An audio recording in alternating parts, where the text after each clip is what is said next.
तो ये तो कौन सी नई बात है भाई, ये बीजेपी के हमारे बैलेंस शीट में है, ये कोई काला धन थोड़ी ना है।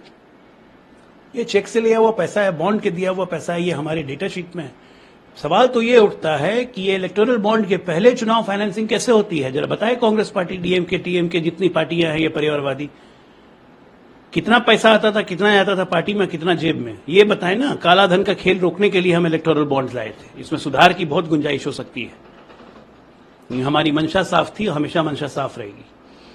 नरेंद्र मोदी कहते हैं see this confidence this time the result of the election is are going to be declared 4 June the whole country saying 400 पार फॉर डेवलप इंडिया एंड 400 पार फॉर आंध्र प्रदेश। देखिए 4 जून को 400 पार संजोग है, लेकिन है कि नतीजे 4 जून को आ रहे हैं। हमने तो 400 पार का नारा आज से 2 महीने पहले लगा दिया था।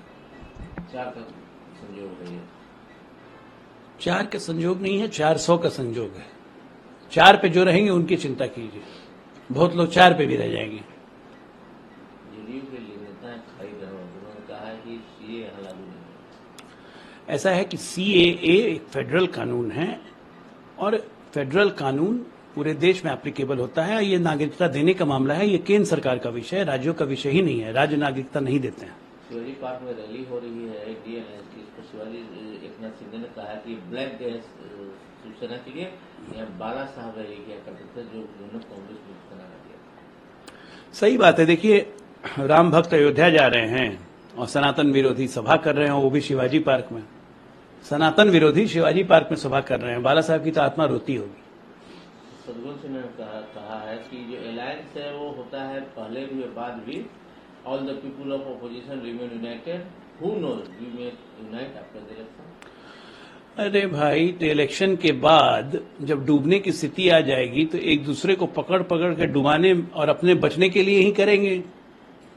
तो बचने के लिए भी एक होना पड़ेगा। तो ठीक ही कहा है उन्होंने कि डूबना तो तय है, हम तो डूबेंगे सनम, तुमको भी ले डूबेंगे। अच्छा अजय लोग, ये 7 फेडरल चुनाव हो रहे हैं, इसमें कंट्रोवर्सी बहुत से लोगों को, कपिल सिब्बल बोल रहे हैं कि बंगाल में 7।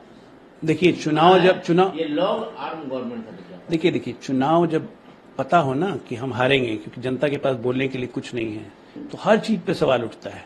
चुनाव 7 फेज में क्यों हो रहा है? पहले 7 फेज में देश में चुनाव नहीं हुए क्या? पिछली लोकसभा कितने फेज में हुए थे? 2014 में कितने फेज में हुए थे? ये बहानाबाजी ढूंढना बंद करिए, चुनाव आयोग को अपना काम करने दीजिए। आपका काम है चुनाव लड़ना, हिम्मत है तो चलिए जनता के बीच में। अरे यहाँ पहलवान तो दंगल में उतरने के लिए मिल नहीं रहे हैं। अमेठी, रायबरेली, लखनऊ, वाराणसी, पटना, कैंडिडेट ढूंढे नहीं मिल रहा है, इनको कहां से लड़ेंगे? जन सेवा पार्टी प्रेसिडेंट पवन कल्याण ने कहा है कि कनक दुर्गा देवी के आशीर्वाद से एनडीए की सरकार बनेगी, नरेंद्र मोदी प्रधानमंत्री। निश्चित तौर पर इसमें कोई दो मत नहीं है। पवन कल्याण, टीडीपी और भारतीय जनता पार्टी का गठबंधन वहां पे अटूट बिना इतना सक्षम गठबंधन है कि इसके आगे किसी के भी लड़ने की संभावना क्षीण हो जाती है। कांग्रेस का तो खाता भी नहीं खुलेगा। रणजीत सावरकर ग्रैंडसन है, वीर सावरकर ने कहा है उन्होंने कि पॉलिटिकल गेन के लिए राहुल गांधी इंसल्ट करते रहे वीर सावरकर। देखिए सावरकर का इंसल्ट कोई नहीं कर सकता है, क्योंकि सावरकर नाम नहीं, अपने में ज्वाला है। तो जो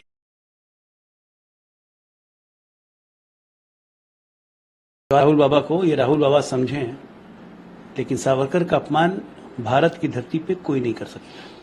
ये मिलिंद देवड़ा जिन्होंने हाल ही में भाजपा ज्वाइन की है, उनका कुछ पोस्ट आया इस पर शिवसेना के एमपी अरविंद सावंत ने कहा है कि मिलिंद देवड़ा के फादर शुरू से कांग्रेस में थे, तब उन्होंने वीर सावरकर को भारत क्यों नहीं दिया ज्ञान दे रहे हैं?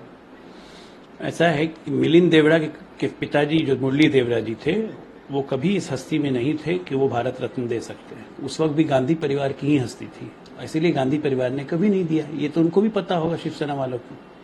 मिलिंद देवड़ा और मुरली देवड़ा ये ट्रेडिशनल कांग्रेसी हैं, लेकिन अपने नेतृत्व से निराश होके, हताश होके उन्होंने कांग्रेस छोड़ी है और वो गए शिवसेना शिंदे ग्रुप में। एल्विस यादव की अरेस्टिंग हो गई है।